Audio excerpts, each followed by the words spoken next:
Sungguh lihai aksi 3 pembobol mesin ATM Bank Sumsel Bubble. Komplotan ini hanya butuh waktu kurang dari 5 menit untuk membobol uang di dalam mesin ATM. 3 pelaku yang diringkus unit 1 Subdit 3 Jatan Ras Ditreskrimum Polda Sumsel. Dalam catatan kepolisian, 3 tersangka ini adalah pemain lama dalam melakukan aksi pembobolan mesin ATM. Terbukti ketiganya merupakan residivis kasus yang sama. Tersangka Arwansa mengaku sebelumnya juga sempat ditangkap polisi dan ditahan di Lapas Cipinang, sementara Mariadi dan Imron merupakan mantan tahanan rutan Kebumen. Direktur Ditreskrimum Polda Sumsel, Kombes Pol Anwar Reksowijojo, didampingi Kasubdit 3 Jatan Ras Polda Sumsel, Kompol Agus Prihadinika. 3 tersangkanya merupakan residivis kasus yang sama.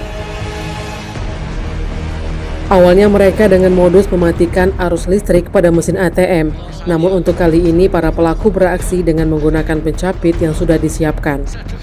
Mereka juga tidak menentukan nominal yang didapat, beberapa saja yang didapat dan dapat tercapit mereka ambil, baik pecahan Rp50.000 hingga Rp100.000. Di Palembang ada 26 titik Bank Sumsel Bubble, ditambah di Kabupaten Banyuasin, Muara Enim, Prabu Mulih, dan 4 Lawang, bahkan hingga ke Jakarta.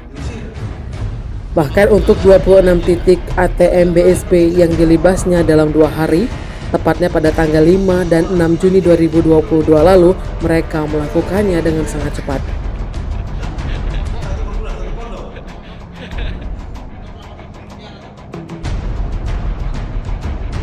Tim Liputan Sumsel Update TV melaporkan.